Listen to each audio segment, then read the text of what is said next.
Começando então, plaqueta. Gente, fecha o microfone aí, fecha o microfone. Plaqueta não tem nada a ver com anemia. Plaquetas não tem nada a ver com anemia. O único caso que plaqueta tem alguma coisa a ver com anemia é se tem um sangramento excessivo e não tem plaqueta para fazer lá o plug plaquetário. Só isso, não tem nada a ver com anemia. Por favor, não confunda uma coisa com a outra, certo?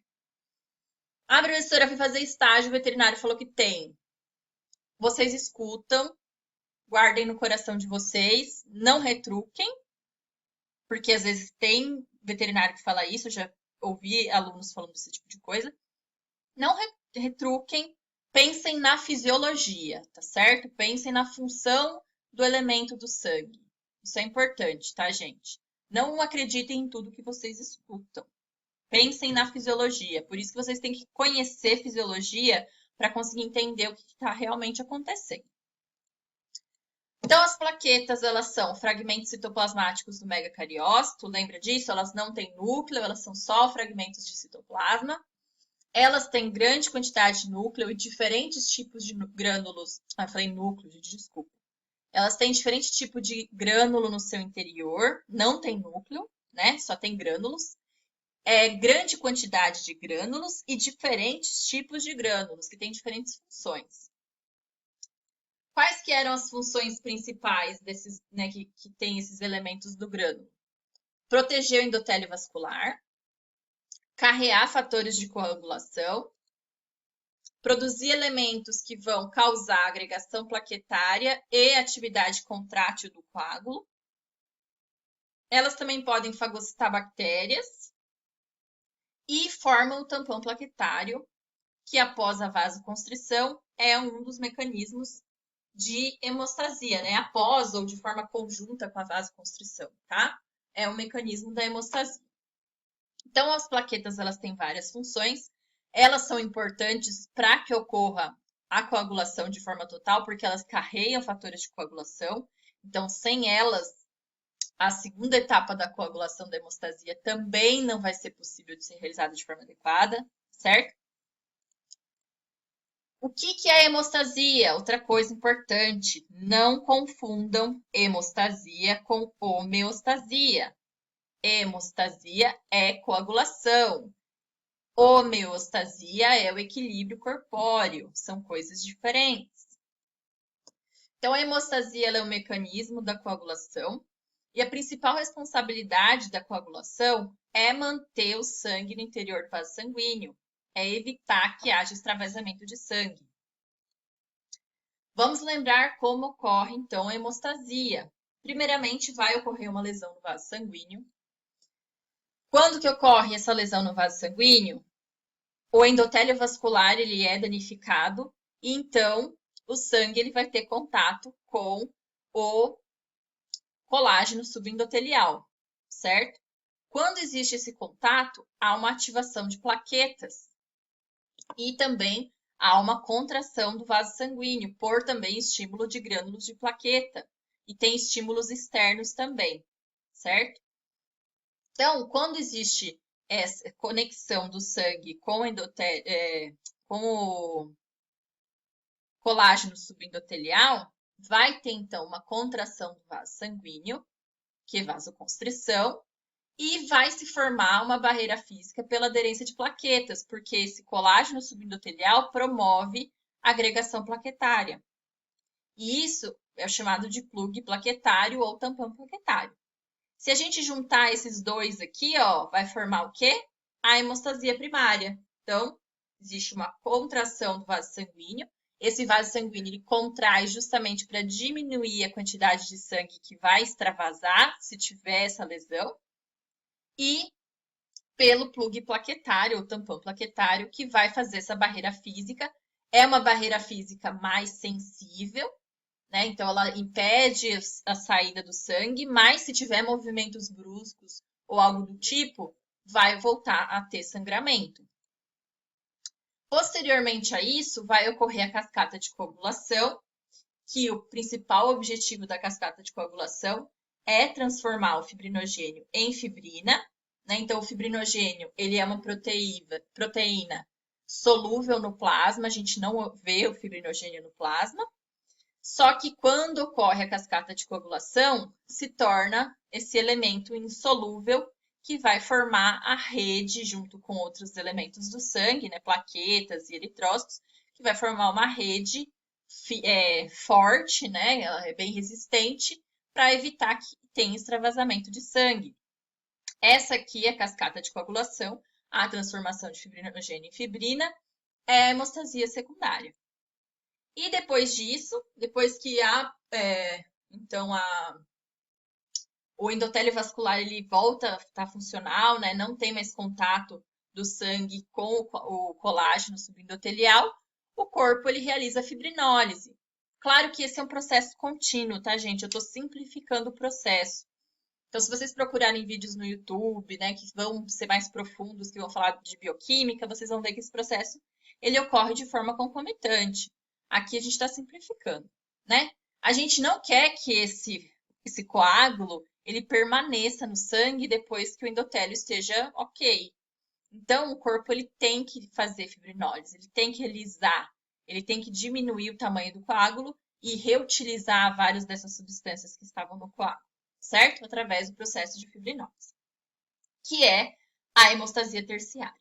Então, se a gente observar a hemostasia, a gente consegue subdividir em 3 processos diferentes, beleza? Isso aqui, gente, é fisiologia, tá? Isso é fisiologia. Beleza. A gente ainda tem as 2 vias que eu falei na outra aula, né? As 2 vias para que ocorra, então, a hemostasia secundária. A via intrínseca, que tem a ver com o contato do sangue com o colágeno subendotelial, que tem lá vários fatores de coagulação, sendo que um ativa o outro, até que o fator 10 seja ativado, então, pela via intrínseca.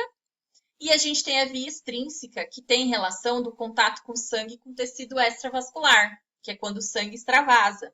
Essa via, ela também vai ativar o fator 10, através, esse aqui, a via extrínseca, ela é basicamente pelo fator 7, né, que ativa o fator 10. E essas 2 vias vão ativar outros elementos, né, até que chegue, então, no processo de transformação do fibrinogênio em fibrina.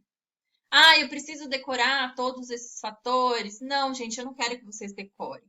Eu só quero que vocês entendam porque alguns dos exames que a gente utiliza têm a ver com essas 2 vias, então eu preciso entender essas vias. Ah, a gente vai usar muito esses exames na veterinária?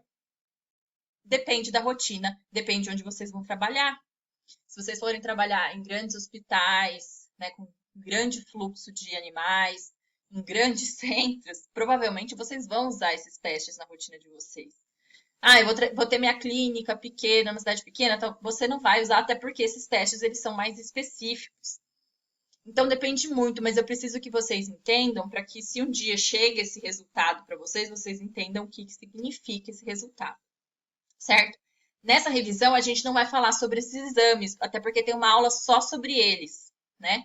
Eu prefiro falar mais sobre o depois, né? Sem o exame, como que eu chego num diagnóstico de alterações, né, de coagulopatias, tá? Então, assim, o meu objetivo não é que vocês decorem a ordem dos fatores, e sim entender de onde que vem os resultados daqueles exames que a gente falou, né? Que tem a ver com tromboplastina, enfim. Para mim, essa tabela é mais importante. Por quê? Porque a gente vê aqui, né, os fatores de coagulação, a gente vê aqui os nomezinhos deles e tal, mas olha aqui para nós quem que é o principal órgão associado aos fatores de coagulação. É o fígado, né? Então, se eu tiver uma alteração hepática, com certeza, alteração grave, né, hepática, com certeza eu vou ter também alterações no processo de coagulação, porque quase todos os elementos, os fatores de coagulação, são produzidos no fígado, certo? Então, é importante pensar nisso. Às vezes, eu não preciso saber qual é o fator que está alterado, mas eu sei que o órgão que está conectado a esse fator está alterado e, por isso, existe uma coagulopatia. Outra coisa, vitamina K. A gente, né, quem trabalha com suínos, sabe que é muito comum aplicar vitamina K nos animais que estão sangrando.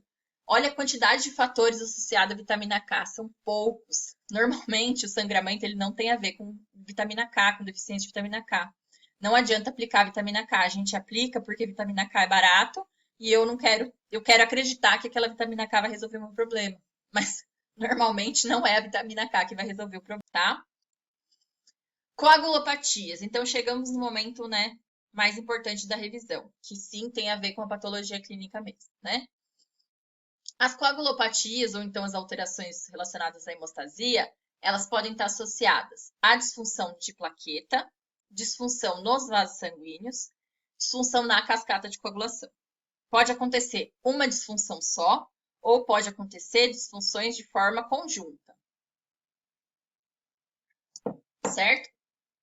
Qual que é a disfunção mais frequente de acontecer nos animais? Disfunções de plaqueta, pensando em trombocitopenia, né? Trombocitopenia, diminuição da quantidade de plaquetas em relação ao valor de referência, e trombocitopatia tem a ver com a alteração da qualidade de plaquetas. Trombocitose, aumento na quantidade de plaquetas em relação ao valor de referência, certo? Então, normalmente, a disfunção de plaqueta é por trombocitopenia. Várias doenças causam trombocitopenia, não achem que é só erlíquia. Várias doenças causam trombocitopenia. Inclusive, né, uma alteração hepática grave também vai estar relacionada com trombocitopenia. Uma alteração renal grave também. Por quê? Porque os hormônios responsáveis pela produção de plaquetas são a eritropoetina e a trombopoetina produzida no rim. Então, eu preciso entender a fisiologia para entender o que está acontecendo com o animal. Disfunção no vaso sanguíneo é menos comum de acontecer. E disfunção na cascata de coagulação geralmente é de caráter hereditário. Ou então pode ser de caráter hepático, né? A gente já falou que praticamente todos os fatores de coagulação são produzidos no... Todos não, né? A maioria dos fatores de coagulação são produzidos no fígado. Então, se tiver uma hepatopatia grave, vai ter uma disfunção na cascata de coagulação. Como é que eu vou fechar o diagnóstico sem fazer exames associados à hemostasia? Vou conhecer o histórico do animal, então eu preciso conhecer porque eu sei que doenças relacionadas à cascata de coagulação, elas são hereditárias. Então, se eu conheço o histórico do animal, a família do animal, os irmãos do animal, eu já tenho uma ideia se é hereditário ou não. Opa! Anamnese, vários questionamentos. Quanto tempo de sangramento? Ah, ele sempre sangra desse jeito? É depois que ele se lesiona? É muito tempo depois que ele se lesiona? Né? O momento da lesão indica quando que pode ser o problema. Ah, o animal acabou de se cortar e ele sangra muito? Pode ser uma alteração plaquetária. Ah, o animal se cortou, ele vai ter sangramento profuso mais tarde? Pode ser uma disfunção na cascata de coagulação ou ainda uma disfunção plaquetária mais cascata de coagulação. Então, se eu prestar atenção no momento do sangramento e o tipo de sangramento, eu vou ter uma ideia do que está acontecendo com esse animal. O exame clínico da mesma forma. Se eu vejo sangramento profuso, se eu vejo petequia, é hematoma, né, é equimose, qual tipo de alteração, né, sanguínea que ele tem? Isso também vai me indicar qual que é o tipo de alteração. E aí, por fim, eu posso fazer testes laboratoriais. Ah, se a principal alteração é disfunção plaquetária, concorda comigo que se eu fizer um hemograma e fizer uma contagem de plaqueta, eu já tenho uma ideia se existe disfunção plaquetária? Se eu fizer um esfregaço sanguíneo e avaliar as plaquetas, eu já vou ter uma ideia se tem uma alteração na qualidade das plaquetas? Se eu fizer uma avaliação de enzimas hepáticas, eu já vou ter uma ideia se eu tenho uma alteração hepática ou não, que está influenciando na cascata de coagulação. Então, às vezes, eu não preciso fazer testes mais elaborados. Eu posso fazer testes que me deem uma ideia de como está o estado de saúde do animal. Certo? Opa. Bem, gente, a revisão é isso. Aqui, ó, na parte de coagulopatia, tem bastante coisa para vocês estudarem. Eu resumi bastante, tá? Mas é basicamente